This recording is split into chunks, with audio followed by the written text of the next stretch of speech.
Assalamualaikum warahmatullahi wabarakatuh. Pada pertemuan ke-9, mata kuliah Ilmu Bahan Makanan 1, materi yang akan kita pelajari yaitu umbi-umbian.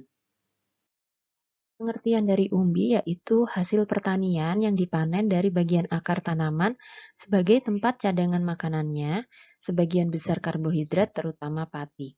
Jadi pada umbi-umbian ini merupakan sumber karbohidrat, karena sebagian besar dari umbi-umbian ini yaitu berupa pati.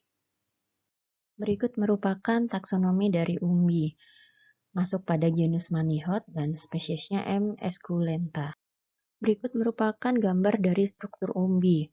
Bisa dilihat pada gambar yang di kanan, ini contoh dari umbi yang ada di akar. Kemudian yang di kiri, ini gambar apabila umbinya sudah diambil. Jadi yang dikonsumsi yaitu umbi dari bagian akar pada pohon di sebelah kanan. Berikut juga ada struktur umbi yang lain. Nah, sebagian besar memang umbi ini terletak di bawah tanah, baik itu umbi akar, rizoma, dan sebagainya. Nah, jenis umbi yang pertama menurut asal kejadiannya yaitu umbi batang. Bagian batang yang mengalami modifikasi, bagian ujung batang menggelembung, berada di dalam tanah. Tandanya ini ada mata tunas, baik ujung maupun samping, dan tersusun secara melingkar. Contoh dari umbi batang yaitu kentang dan juga ubi jalar. Yang kedua ada umbi kornus. Bagian dari dasar batang yang menggembung berada dalam tanah. Tanda dari umbi kornus yaitu terdapat kuncup lateral dan terminal. Contohnya yaitu ada pada ubi, kalas, dan juga kimpul. Ini contoh gambarnya. Selanjutnya umbi rizoma, modifikasi batang yang menjalar dalam tanah berbentuk silindris dengan ujung kuncup yang tertutup oleh selaput daun. Tandanya seperti batang berruas-ruas dan ada selaput pada ruasnya. Contohnya ada ganyong dan juga ada garut. Selanjutnya ada umbi akar. Akar yang membesar membentuk umbi, contohnya ada ubi kayu, wortel, dan bit. Yang kelima ada umbi lapis, umbi yang berbentuk dari sebagian batang dan sebagian dari tangkai daunnya. Contohnya ada bawang merah dan juga ada bawang putih. Lalu ini ada penggolongan umbi dari segi fungsinya. Digolongkan menjadi 3. Yang pertama ada golongan bahan makanan pengganti. Biasanya digunakan sebagai pengganti makanan pokok. Misalnya beras. Kalau di Pulau Jawa ini makanan pokoknya masih beras, tapi di luar sana ternyata banyak yang menggunakan umbi-umbian sebagai makanan pokoknya. Seperti ubi jalar, ubi kayu, talas, uwi, gadung, dan suwak. Karena beberapa umbi-umbian ini memang karbohidratnya cukup tinggi, jadi bisa digunakan sebagai pengganti makanan pokok. Yang kedua ada golongan sayuran, ini dimanfaatkan sebagai sayuran seperti contohnya ada kentang, wortel, lobak, kemudian bawang merah dan bawang putih. Golongan yang ketiga yaitu golongan bahan industri. Contohnya di sini ada ganyong, ubi kayu, bit, garut, dan lain-lain. Karena beberapa bahan ini memang dimanfaatkan secara luas, digunakan sebagai bahan dasar juga untuk pembuatan produk. Misalnya, ubi kayu digunakan sebagai bahan untuk snack, chips, itu. Kemudian bit ini juga sekarang sudah mulai digunakan sebagai pewarna makanan alami. Fungsi ini masih bisa berubah sesuai dengan adanya perkembangan teknologi karena memang penelitian juga akan semakin selalu berkembang. Artinya beberapa makanan ini bisa jadi nanti digolongkan menjadi jenis yang lainnya. Berikut merupakan nilai gizi umbi, kita bisa lihat dari energinya yang tertinggi, yaitu 70 kilokalori ada pada sweet potato. Ini contohnya ada ubi ungu, ubi kuning, kemudian dari protein, ini juga rata-rata cukup tinggi semua. Ini ada perbandingan dengan gandum juga ya, jadi tidak hanya umbi-umbian saja. Selanjutnya nih untuk asam aminonya, jadi di sini bisa dilihat kalau kalian misalnya mau membuat suatu produk, nah bisa dipertimbangkan dari kandungan masing-masing umbi tersebut.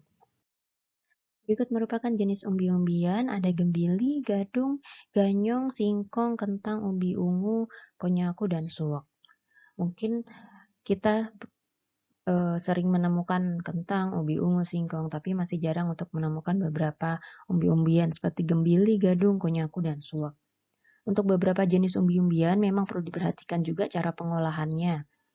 Misalnya di singkong, dia punya anti gizi yang juga kalau dikonsumsi ada HCN-nya, ini bisa membuat keracunan. Jadi perlu diperhatikan untuk cara pencuciannya. Begitu juga untuk gadung.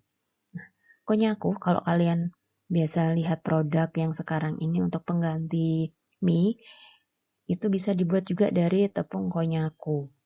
Jadi beberapa umbi-umbian ini bisa menjadi alternatif untuk menggantikan bahan pangan untuk sumber karbohidrat.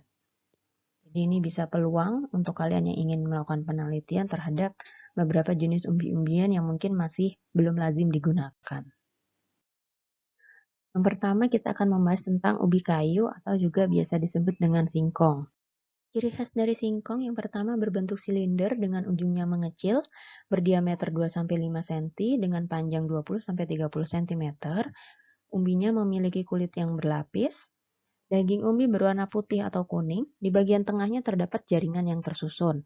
Antara kulit dalam dan gading umbi terdapat lapisan kambium.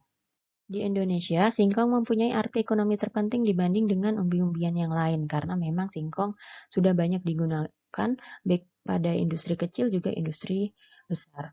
Diperkirakan berasal dari negara Brazil. Keunggulannya dapat tumbuh di lahan kering dan kurang subur, daya tahan terhadap penyakit relatif tinggi, masa panennya tidak diburu waktu, dan juga daun umbinya dapat diolah berbagai makanan. Berikut ada penggolongan dari jenis-jenis singkong. Yang pertama ada varietas manis, kedua varietas tengah pahit, dan juga varietas pahit. Jadi tidak semua singkong ini satu jenis yang sama ternyata. Ada 3 jenis yang sama. Dikategorikan berdasarkan kadar dari HCN-nya atau sianidanya. Varietas manis ini memiliki kadar sianida kurang dari 50 mg per kilogram yang biasanya ditemukan di daerah Begok, Jaya Mangkring, Gading, dan sebagainya. Varietas tengah pahit, ini kadar HCN-nya 50-100 mg per kilogram, sementara varietas pahit kadarnya lebih dari 100 mg per kilogram. Tentunya untuk singkong tidak bisa dimakan langsung atau dimakan mentah, jadi perlu adanya pengolahan. Seperti singkong rebus, singkong digoreng, bisa dibuat juga menjadi tape apabila singkong tersebut difermentasi, bisa menjadi gaplek, tepung tapioka, ceriping, emping, dan lain-lain. Kedua ada ubi jalar. Ubi jalar merupakan umbi akar yang terdiri dari berbagai macam warna. Warna disebabkan oleh adanya pigmen karotenoid dan antosianin. Kuning, orange, sampai merah ini mengandung karotenoid yaitu berupa provitamin A, sementara antosianin ini ada pada ubi jalar yang berwarna ungu. Jenis ubi jalar berdasarkan warna daging. Ubi jalar putih ini teksturnya rapuh, lebih manis dibanding dengan ubi merah, cocok untuk digoreng ataupun dikolak. Kemudian ubi jalar merah ini rasanya tidak terlalu manis.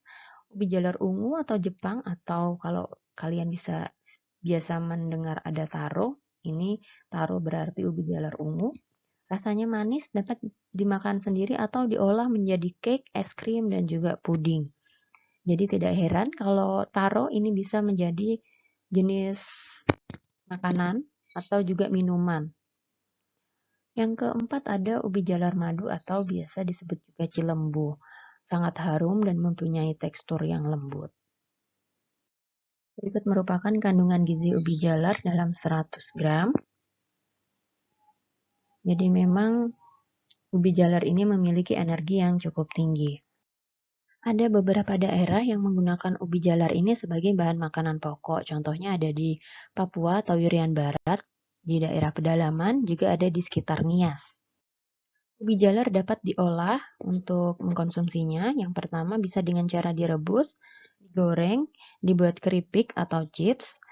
Buat getuk, tape, ini dengan proses fermentasi juga tentunya, tepung ubi jalar. Kelemahannya mengandung tripsin inhibitor yang dapat menyebabkan banyak flatus atau kembung. Jadi kalau banyak mengkonsumsi ubi jalar ini bisa menyebabkan perut kembung. Karena gula oligosakarida tidak dicerna karena tidak ada enzim galaktosidase, tetapi dapat dipecah oleh flora intestinal. Yang selanjutnya talas, pasti kalian pernah juga melihat tanaman ini, ternyata ini merupakan umbi-umbian juga yaitu talas. Umbi talas segar sebagian besar terdiri dari air dan karbohidrat. Talas banyak mengandung pati yang mudah dicerna, yaitu sekitar 18,2%, juga mengandung pigmen karotenoid, yaitu kuning, dan antosianin, ini merah. Komposisi kimia talas segar dalam 100 gram terdiri dari 98 kilokalori, lebih rendah dibandingkan dengan ubi jalar. Kemudian pada kimpul, mungkin masih jarang didengar ya untuk umbi yang satu ini. Kimpul sering memberi rasa gatal, terutama pada umbi induknya. Rasa gatal ini karena ada kristal kalsium oksalat yang terbentuk seperti jarum, dapat dikurangi dengan cara pencucian, dihilangkan dengan pengukusan dan juga perebusan. Jadi perlu berhati-hati untuk mengkonsumsi kimpul. Perlu diolah dengan baik, sebelumnya dicuci, juga bisa dikukus dan juga direbus untuk menghilangi kristal kalsium oksalatnya. Sehingga jika dikonsumsi akan mengurangi rasa gatal. Kandungan gizi kimpul ini ada 133 kilokalori. Untuk gadung, ini biasanya kita temui keripik gadung seperti ini. Jadi gadung kemudian di-slice lalu digoreng. Gadung mengandung alkaloid yang bersifat racun dan dioskorin yang tidak beracun. Di samping itu juga mengandung sejumlah saponin yang sebagian besar berupa dioskorin yang bersifat racun. Umbi yang dibiarkan tua warnanya akan berubah menjadi hijau dan semakin tua ini kadar racunnya akan bertambah. Efek keracunan gadung mula-mula terasa tidak enak di kerongkongan, pusing, kemudian muntah darah, terasa tercekik dan kelelahan. Berikut merupakan kandungan gizi gadung. Penyimpanan umbi-umbian. Nah, umbi-umbian tersebut tidak dianjurkan disimpan di dalam kulkas, namun cukup disimpan pada tempat yang kering dan sejuk. Umbi yang masih utuh atau belum dikupas kulitnya dapat disimpan dengan tepat dan dapat bertahan hingga 2-3 bulan. Terakhir yaitu produk olahan umbi-umbian, bisa kita lihat berbagai jenis makanan ringan. Ini dari jenis umbi-umbian tersebut, bisa juga jadi minuman, juga bisa menjadi es krim. Oke, sekian materi untuk umbi-umbian. Semoga bermanfaat. Wassalamualaikum warahmatullahi wabarakatuh.